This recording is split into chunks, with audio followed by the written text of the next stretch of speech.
আওয়াজটা শুনে বুঝতে পারলে তো যে কীরকম ক্রিস্পি হয়েছে।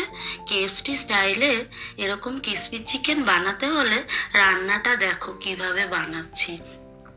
প্রথমে মাংসটা নিয়েছি, মাংসটাকে ম্যারিনেটের জন্য আমি একটা বাটার মিল্ক তৈরি করে নিলাম। তার জন্য 2 চামচ টক দই একটা বাটিতে আর দিয়ে দইটা দিয়ে তার মধ্যে একটু নুন দিয়ে তৈরি করে নিলাম বাটার মিল্ক। আর এই বাটার মিল্কের মধ্যে সমস্ত মাংসের টুকরোগুলো ডুবিয়ে রেখে দেব মোটামুটি 2 ঘন্টার জন্য।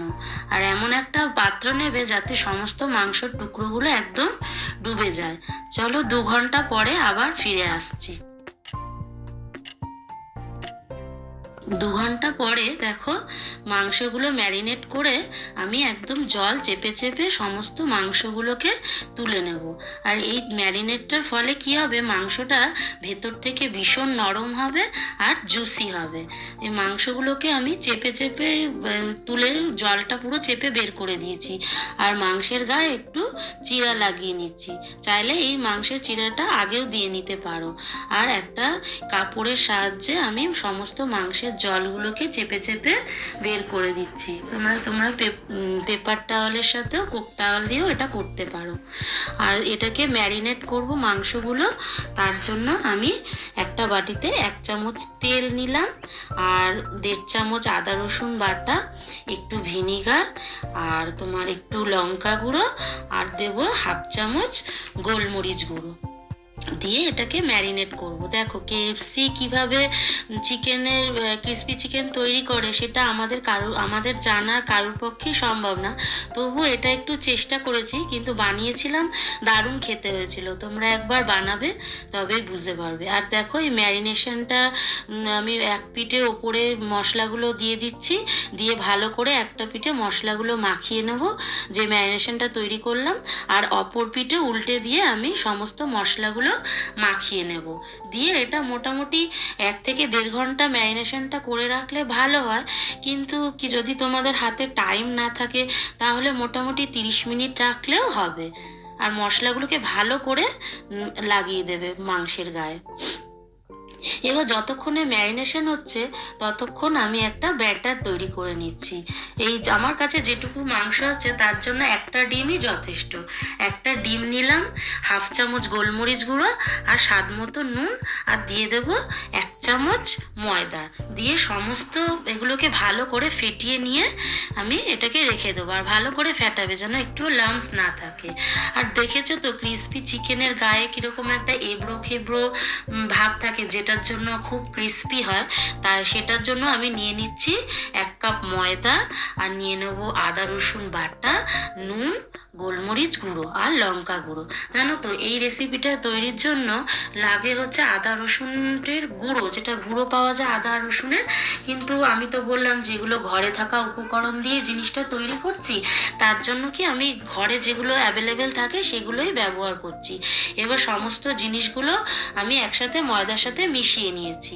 আর এগুলোকে এবার ওই এবড়ো খেবড়ো যেটা তৈরি করব তার জন্য মাংসর টুকরোটাকে প্রথমে ডিমের গোলায় ডিপ করে নিলাম, তারপরে ভালো করে ময়দায় ডিপ করলাম, তারপর ঠান্ডা জলে দিয়ে আবারও ভালো করে আমি মাংসগুলোকে এইভাবে চেপে চেপে ময়দা কোটিং করে নেব। তার ফলে দেখবে এই কেএফসির মধ্যে যে উঁচু উঁচু ক্রিস্পি ওপরে যে শক্ত আবরণটা ওই রকম হবে। আর দেখো আরও একটা করছি, একটা লেগ নিয়ে নিলাম, আর তার মধ্যে ডিমে দিলাম প্রথমে, তারপরে ময়দায় ডিপ করলাম, তারপর ঠান্ডা জলে দিয়ে তারপরে আবারও ময়দায় একদম চেপে চেপে আমি ময়দাটা ডিপ করে চেপে চেপে ময়দা ধরিয়ে নেব মাংসের গায়ে। দেখো মনে হচ্ছে না আমি মুরগির পা টিপছি। দেখো এইভাবে করে নেব। আর তোমার মাংসগুলো চাইলে তোমরা পিসগুলো একটু ছোটও রাখতে পারো। আর দেখো আগে থেকে তেল গরম বসিয়ে দিয়েছিলাম, আর মাংসগুলো আমি ধীরে ধীরে ছেড়ে দেব তেলের মধ্যে। খুব সাবধানে ছাড়বে, তেল হাতে ছিটকোতে পারে।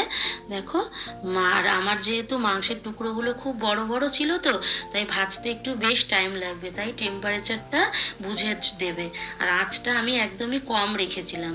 একটা পিঠ হয়ে যাওয়ার পর আর একটা পিঠ উল্টে দিয়ে এটা মাংসটা প্রথমে আমি 80% মতন কুক করব, আরও 20% কুক আমি পরে করব।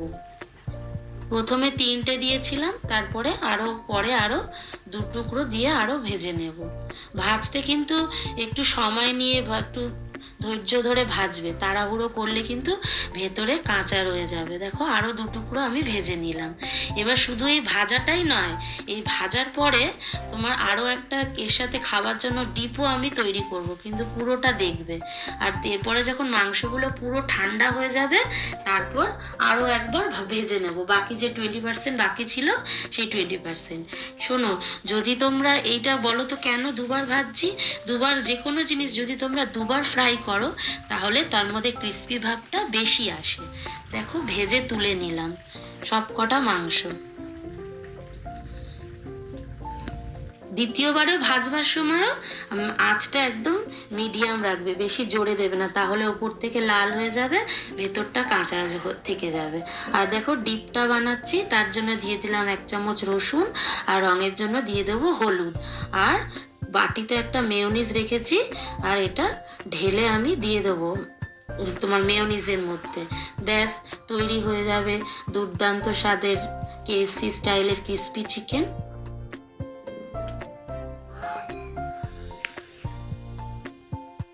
আর এগুলোকে ভালো করে মিলিয়ে নিচ্ছি ডিপটা রসুনের তেলের সাথে।